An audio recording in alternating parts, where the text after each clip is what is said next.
ഉൽപ്പത്തി പുസ്തകം അധ്യായം 6. മനുഷ്യൻ ഭൂമിയിൽ പെരുകിത്തുടങ്ങി. അവർക്ക് പുത്രിമാർ ജനിച്ചപ്പോൾ ദൈവത്തിന്റെ പുത്രന്മാർ മനുഷ്യരുടെ പുത്രിമാരെ സൗന്ദര്യമുള്ളവരെന്ന് കണ്ടിട്ട് തങ്ങൾക്ക് ബോധിച്ച ഏവരെയും ഭാര്യമാരായി എടുത്തു.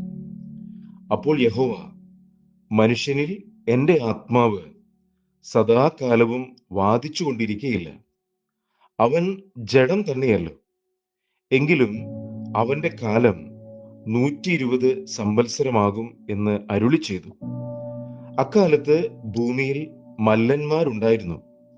അതിന്റെ ശേഷവും ദൈവത്തിന്റെ പുത്രന്മാർ മനുഷ്യരുടെ പുത്രിമാരുടെ അടുക്കൽ ചെന്നിട്ട് അവർ മക്കളെ പ്രസവിച്ചു. ഇവരാകുന്നു പുരാതന കാലത്തെ വീരന്മാർ, കീർത്തിപ്പെട്ട പുരുഷന്മാർ തന്നെ. ഭൂമിയിൽ മനുഷ്യന്റെ ദുഷ്ടത വലിയതെന്നും അവന്റെ ഹൃദയ വിചാരങ്ങളുടെ നിരൂപണമൊക്കെയും എല്ലായ്പ്പോഴും ദോഷമുള്ളതത്രേ എന്ന് യഹോവ കണ്ടു. താൻ ഭൂമിയിൽ മനുഷ്യനെ ഉണ്ടാക്കുക കൊണ്ട് യഹോവ അനുതപിച്ചു. അത് അവന്റെ ഹൃദയത്തിന് ദുഃഖമായി. താൻ സൃഷ്ടിച്ചിട്ടുള്ള മനുഷ്യനെ ഭൂമിയിൽ നിന്ന് നശിപ്പിച്ചു കളയും. മനുഷ്യനെയും മൃഗത്തെയും ഇഴജാതിയെയും ആകാശത്തിലെ പക്ഷികളെയും തന്നെ.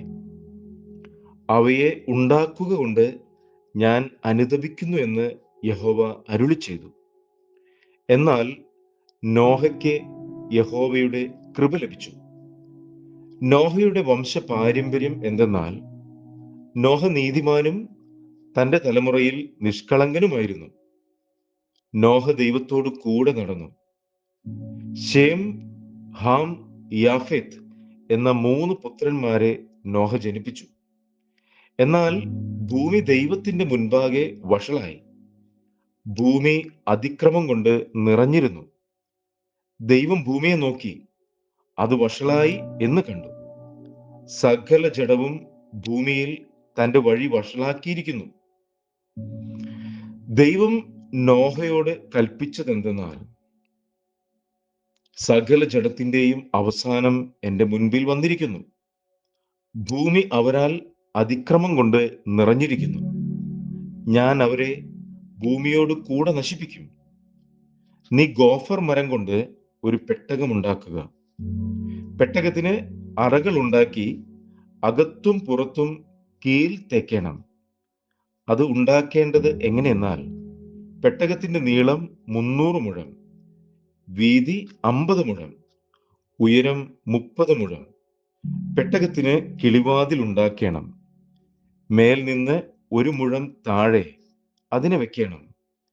പെട്ടകത്തിന്റെ വാതിൽ അതിന്റെ വശത്ത് വെക്കണം. താഴത്തെയും രണ്ടാമത്തെയും മൂന്നാമത്തെയും തട്ടായി അതിനുണ്ടാക്കണം. ആകാശത്തിൻ കീഴിൽ നിന്നും ജീവശ്വാസമുള്ള സർവ്വജഡത്തെയും നശിപ്പിപ്പാൻ ഞാൻ ഭൂമിയിൽ ഒരു ജലപ്രളയം വരുത്തും. ഭൂമിയിലുള്ളതൊക്കെയും നശിച്ചു പോകും. നിന്നോട് ഞാനൊരു നിയമം ചെയ്യും. നീയും നിന്റെ പുത്രന്മാരും ഭാര്യയും പുത്രന്മാരുടെ ഭാര്യമാരും പെട്ടകത്തിൽ കടക്കണം.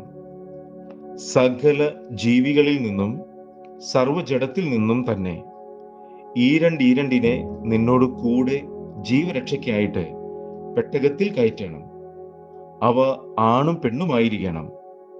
അതത് തരം പക്ഷികളിൽ നിന്നും അതത് തരം മൃഗങ്ങളിൽ നിന്നും ഭൂമിയിലെ അതത് തരം ഇഴജാതികളിൽ നിന്നൊക്കെയും ഈരണ്ട് ജീവരക്ഷയ്ക്കായിട്ട് നിന്റെ അടുക്കൽ വരണം. നീയോ സകല ഭക്ഷണ സാധനങ്ങളിൽ നിന്നും വേണ്ടുന്നത് എടുത്ത് സംഗ്രഹിച്ചു കൊള്ളണം. അത് നിനക്കും അവയ്ക്കും ആഹാരമായിരിക്കണം. ദൈവം തന്നോട് കൽപ്പിച്ചതൊക്കെയും നോഹ ചെയ്തു. അങ്ങനെ തന്നെ അവൻ ചെയ്തു.